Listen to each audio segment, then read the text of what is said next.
যারা সব সময় আস্তাগফিরুল্লাহ পড়ে তাদের রিজিকের কোনো টেনশন হয় না, রিজিক নিয়ে তাদের আর কোনো চিন্তা থাকে না।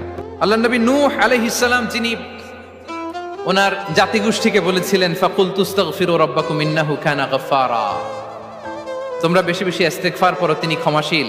ইস্তেগফার করলে কি হবে? ইউরসিলিস সামাআ আলাইকুম মিদরারা, রহমতের বৃষ্টি বর্ষণ হবে, তোমাদের জমিগুলো উর্বর হবে। ওয়া ইউমদিদুকুম বিআমওয়ালি ওয়া বানিন, আল্লাহ তাআলা তোমাদেরকে সম্পদে বারাকা দিবেন, সন্তানে বারাকা দিবেন।